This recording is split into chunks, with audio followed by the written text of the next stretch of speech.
Yo, what's up guys, and welcome back to another video on the channel. And today this is going to be a brand new almost series thing we're going to be doing on the channel. Is we are going to be doing a video of a tier list, which this is going to be band tier list, and the first one I'm going to be doing on the channel is AC/DC. Now, a lot of you might know who AC/DC are.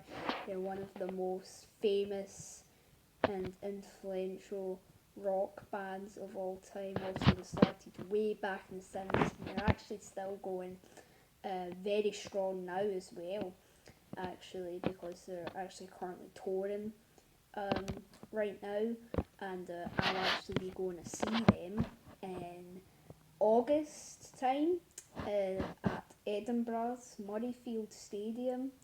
Me and my dad have tickets for that, so I cannot wait to go see that.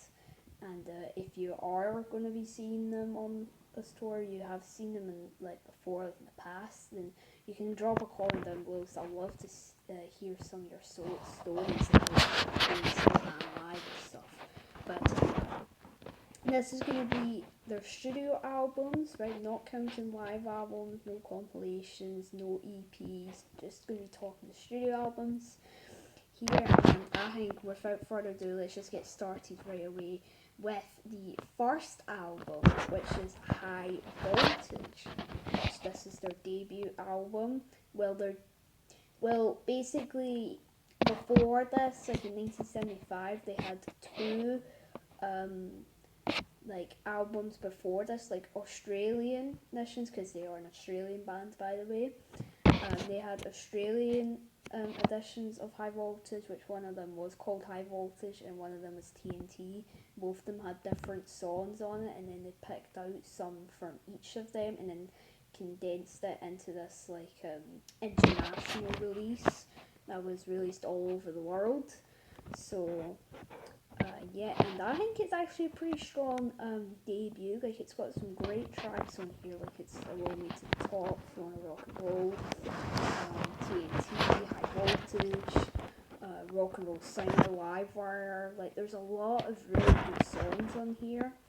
But again, there are some songs that aren't super fantastic. Like, I'm not a huge fan of the Jack, or Can I Sit Next to You, Girl, Little Lover. So there are some really strong songs in here, but some kind of meh kind of songs. So I think this is actually pretty solid though. So I think I'm actually going to put this all the way at the A tier. By the way, another thing before we continue is that I'm going to be ranking these in their tiers, by the way. Just want to let you know that. Okay, so then we have, I should explain this at the start, but basically how the tier list works is like S is like the best albums, A is like amazing albums, B is like good albums but not like quite amazing albums, C is like very average albums, and then D is bad albums. So I should have done a rewind on that at the start, apologise, but yeah, but I did do it. So let's just continue. Next up we have Dirty D's Thunder Cheap, released again in 1976.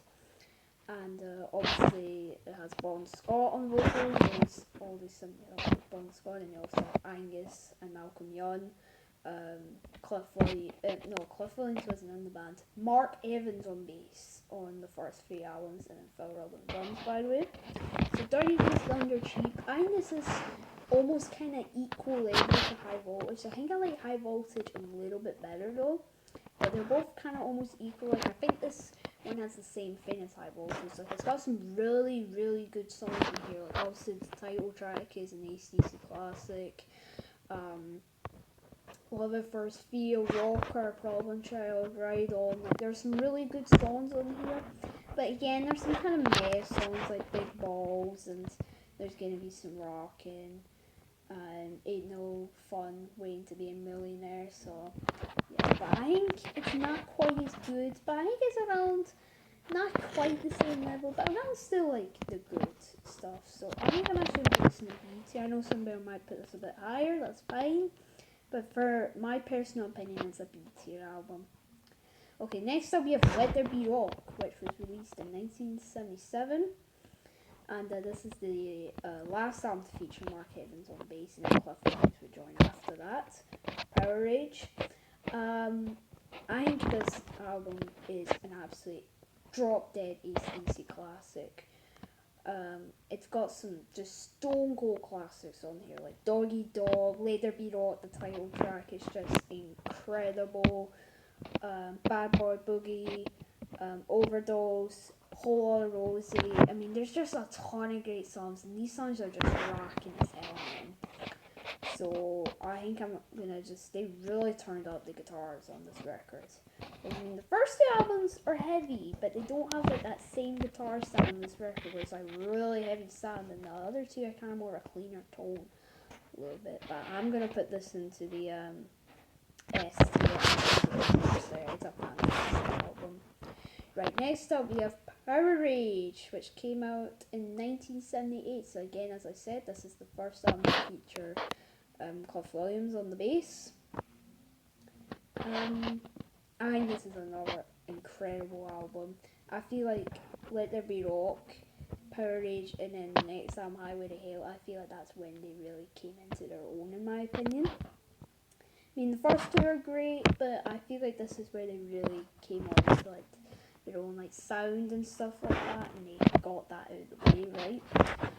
So Power Rage, I mean, there's a lot of great songs in here, like Rock and Roll Damnation, the album opener is amazing, so catchy. Down Payment Blues, Riff Raff and Sin City, What's Next to the Moon, Up to My Neck in You, and just more absolutely fantastic songs. Man, there's not a weak song here.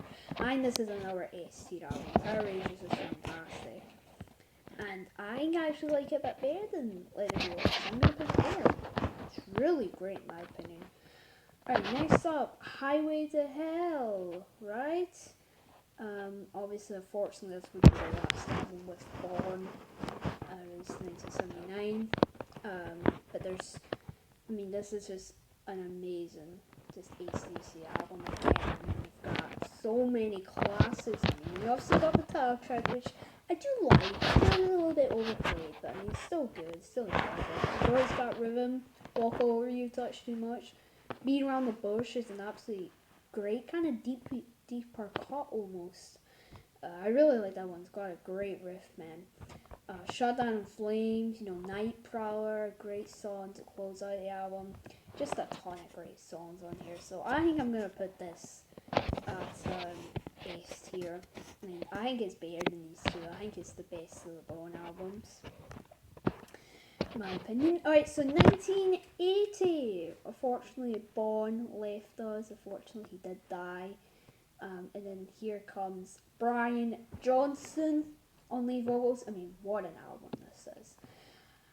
I don't have words to describe how amazing this album really is, man. This is just a great, just an absolutely drop-dead classic and just hard rock music overall. And this is like one of these albums where I feel like almost every rock fan at least owns or has at least listened to it before. It's mad. This album is just great. And then you've got Hell's Bell, Strip to Thrill, What Do You Do for Money, Give 'Em the Dog a Bone, Back in Black, You Shoot Me All Night Long, Have a Drink on Me, Shake a Leg, and some other songs as well. I mean, just the whole album is just so awesome. The guitars just sound so massive on this album, man. And Brian Johnson is just, man, what a singer for this band, man. His voice really fits with the music, man. And this is probably the peak of his vocals, definitely. This is an S tier, right? And I scared than all these stuff. I mean, those Born albums are fantastic, but I don't think they beat Back in Black. Back in Black's fantastic. Just, yeah, and it's, I totally get why it's one of the greatest selling, not just rock albums, but one of the greatest selling albums of just all time music. Right? So, really great. Then you have When I Was About to Rock, We Salute You, which I think it's a good album, but it's definitely not as good as Back in Black. So obviously this is the second album to feature Brian Johnson on lead vocals. It's not bad, but it's not like fantastic or anything in my opinion. The title track though, to kick it off, is fantastic. I mean, just the way that song just builds, man, and then obviously with that ending that just gets really fast. It's just awesome. I mean, that title track's absolutely amazing. That could have fit on Back in Black, definitely. But a lot of the other songs are just deep cuts, but I feel like they're just not as good. But there are some great ones, like Inject the Venom I really like, Let's Get It Up, Evil Walks, COD, Night on the Lawn Lives, I really, really like that tune. That's probably the second favorite one here. And there's some other good stuff, as I mentioned, but this is definitely not as good as a lot of the other albums that came before it, so I think I'm going to put this into D tier. Ooh, better than Dirty Deeds? I actually like Dirty Deeds just a little bit better. It's close, but not quite, though. Alright, next up, we have Flick of the Switch, which came out in 1983, and this was the last album with Phil Rudd on drums before, what was it, 1990, Ball Breaker, I think that came out. 1995 it came out, struggling what the year was, but yeah, Ball Breaker. I think this is amazing. I think this is a lot stronger than Football's About to Rock, in my opinion. So some people may disagree with that. It's fine. But this album, I feel like it's just straightforward, just hard rock album. I mean, this is fantastic. I mean, you've got some of their heaviest stuff on here, like Rising Power, This House is on Fire. The title track is awesome, man, with a huge chorus, man.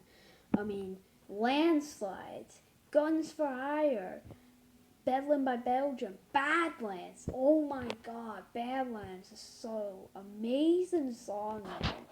I mean, all these songs are absolutely great. All these songs are great. I feel like the thing that lets this album down the most is the production. The production sounds really thin on here, but that I don't matter about that too much because the songs are just great, just straightforward, just heavy rock with huge choruses. I absolutely love this album. I don't think it's next year. I don't think it's that far enough. It's really close. It is quite damn close, but it's not quite. But I'm definitely putting it in the A tier. And I definitely do like it better than High Voltage, in my opinion. So I'm gonna put it there.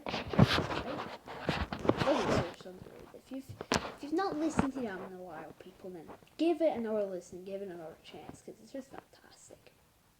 Right, Flying the Road. Next album came out in 1985. And this is the first album with new drummer, Simon Wright. Which he's been in bands like Dio and probably some other bands, right? He's a pretty good drummer. On this album, so yeah, I think this is another really strong album. I think this has got a lot of great songs in here, like Flying the Wall, title track first of all, it's fantastic. Shake Foundation. First Blood is amazing production in that song. Sink the Pain, Playing with Girls. Oh, Playing with Girls.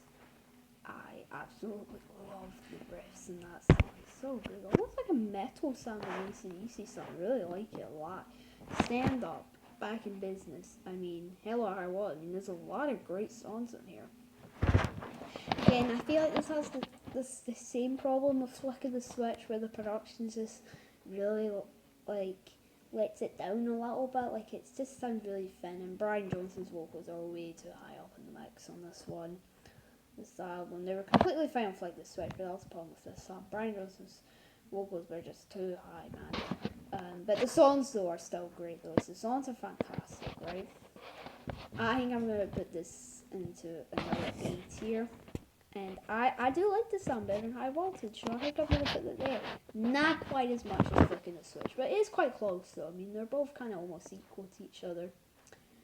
So yeah, so quite an underrated album as well. Next up we have Blow Up Your Video. I'm not a huge fan of the song, first of all. Like, there are some good songs in here, but I feel like just some of the songs just not very memorable to me. Like, it's got some pretty good songs in here, like Heat Seeker, the opening track, I really do like a lot. That's the Way I Wanna Rock and Roll. It's a fun song. Mean Streak's pretty good. Rough Stuff. And This Means War, easily the best song on the album in my opinion. That's just a banging heavy AC/DC track there.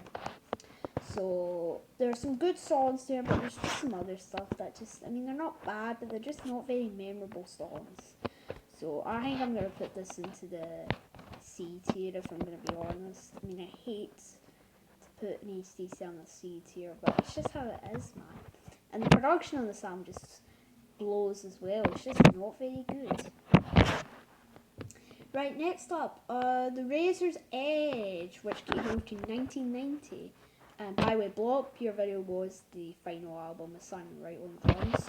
So this album is the first AC/DC album to feature Chris Slade on drums, and I think he was the only one he ever appeared on. Well, for their studio albums, anyways. I feel like they sorted a few things out with this album. I feel like the massive thing they sorted out was the production. So the production sounds so better on this than the last couple albums. And I feel like they got their attention kind of back, because I think a lot of people, like in the mid to like late 80s, I don't think a lot of people were caring that much for AC, so I don't think a lot of their records were like selling very well. Whereas this album, when this album came out, they really got their edge back. Like they became basically a massive hit. Right? So yeah, and I feel like this album has a few things though. I love the highlights on here. Like I love the highlights on here. Like Thunderstruck, obviously, is kind of a played out song, and to be honest, I don't. If I never hear it again, then to be honest, I'd be okay with that. I mean, if I hear it a few times, I'm fine. But well, to be honest, I can do without Thunderstruck. But I mean, it's still a great song, though. Still a great song. Also, Fire Guns was a kick-ass song. Money Talks, right? I absolutely love. Just so catchy. I'd rather listen to that than Thunderstruck, to be honest. The Razor's Edge is really great title track. Are You Ready is a great song and anthem. If You Dare, the album closer, I really like a lot as well. And Shaw Love, I think is a pretty good song. But other than that, I feel like just some of the other like tracks on here are just kind of fillerish tracks, like Missions for Christmas, like Rock Your Heart Out, nah, like Let's Make It, Got You by the Balls, I guess is okay. Like there's just quite a bit of filler on the sound for me. The highlights are amazing on here, but I feel like it just gets let down from some of those other tracks, which to me, in my opinion, are just quite filler songs. But I mean, other than those filler songs, the rest of the songs are really great. So I think I'm gonna put this into a B tier. If it didn't have those filler songs, it probably would have been an A tier.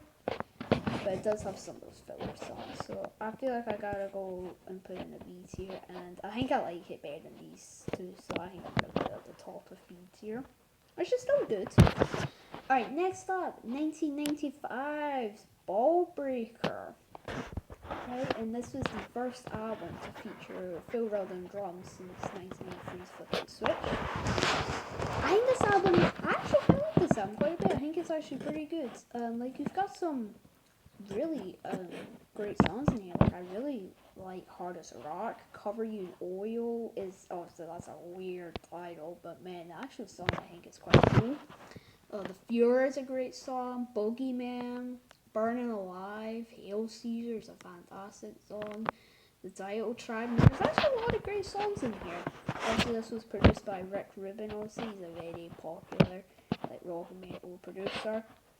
So I think I'm actually gonna put this in the B tier. I don't think it's top shelf AC/DC, but I think for what it is, I think it's pretty good. And if I can move it, thank you. Where am I gonna put it into B tier though? That's the only thing. Oh my god, this thing's been so glitchy, man. Sorry guys about this. It's just my tablet can be quite laggy sometimes. To be honest, I actually like it better than For Those Wells Rock. I know that's maybe unpopular, but I kinda do. Ooh, Dirty Deeds. Ooh, that's close. Ooh, that's actually really tough. Nah, I think I gotta put it there. I think just the standouts on Dirty Deeds just don't really beat anything on Ball Breaker. So I like Ball Breaker's maybe stronger than them, but just those couple songs on Dirty Deeds, man, they're just too hard to beat for like an album like Ball Breaker. So yeah, I'm gonna put it there. Alright, next up, 2000 Stiff Upper Lip, right? I feel like the song's just very average. I don't think there's a lot of particular good songs in here. Like some good songs, like the title track I quite like. Meltdown I think is actually my favourite on the album. That's really great. House of Jazz I think is actually a really good tune. Safe in New York City is not too bad. That's okay. Satellite Blues I think I actually quite like, but some of the other songs are just not memorable. They're kind of filler songs. Like Hold Me Back, Can't Stand Still, Damn It, All Screw Up. Like just these songs just aren't really that memorable to me. So I think I'm gonna put this into the C tier again. And to be honest with you, I think Blow Up Your Veil is actually a little bit better than that. So I think I'm gonna put it there. It's probably my least favorite AC/DC album. So I think I'm actually gonna put it there. Alright, next up, Black Ice, which came out in 2008, their first album in 8 years. Now, and unfortunately this was the last album to feature Malcolm Young on guitars, as he was struggling with dementia at this point, and then he did do the tour, but then shortly after that he did leave the band, decided to retire. So this was his last full album with the band, and I think it's actually a pretty good way to go. I actually quite like this album. I know some people think it's too long, which I will get into that in a sec, but I think there's actually a lot of great songs in there, like Rock and Roll Train, Skies on Fire, Big Jack, War Machine is probably my favourite, it's really great. Smash and Grab, Going for 5, Decibel, Money Made, Black Ice, the title track. Like there's actually a pretty a good selection of songs in here. So I'm actually gonna put this into the B tier. And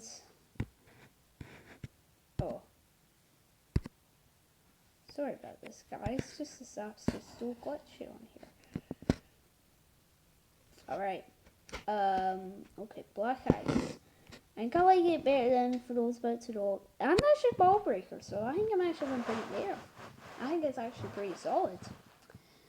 And yeah, there is this debate where it's too long, it's 15 songs, which I'll be honest, that's a little long for an AC/DC album. It's like over 50 minutes long. And there are some filler out of those 15 songs, but if you condense this to like 10 of the songs, and took away some of those filler tracks, I think this would have actually been a bit higher, but it's still great though, it's still pretty good. Like, it's good production, still, Brian Johnson still sounds good on here. I like it, I think it's solid. Alright, next up, Rock or Bust, released in 2014, which this is the first album to feature Stevie Young on lead guitars replacing Malcolm.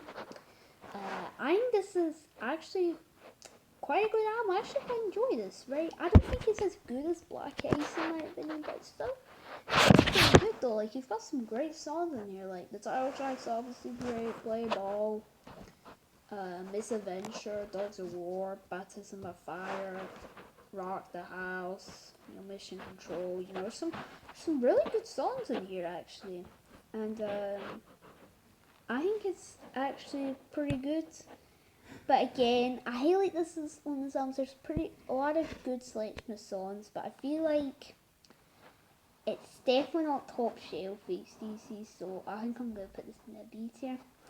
Again, I feel like the thing with this album is, I mean the songs are pretty good, but I feel like, I don't know, I feel like they just sound, the production sounds massive on here, but I feel like they're a little tired at this point. Like, I feel like they do sound their age on this album, which also maybe that does sound a bit rude, but I mean, they do sound like they're like in the 60s or something. Like, I don't think Brian Johnson sounds particularly good on this album, in my opinion. Like, I mean, also I'm sure he tried his bass and stuff, but he just doesn't sound particularly great on here. Like, I feel like he sounded like a lot better on Black Ice, and yeah, but I mean, he's still alright, but yeah. Alright, anyways, the last album, Power Up, released in 2020. So this album came out during the pandemic. This is a really good album. This is a really great album. I'll say that. Like, I think Rock or Bust is a good album, but this album just knocks out of the park.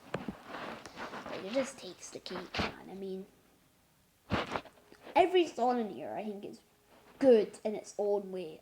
The production is amazing on this album.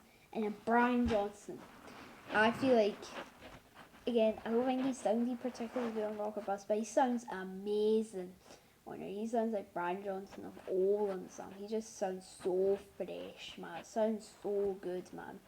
Like, he sounds really good. He's like 7 years old, man. He can still really do it, man. He can still do that Brian Johnson.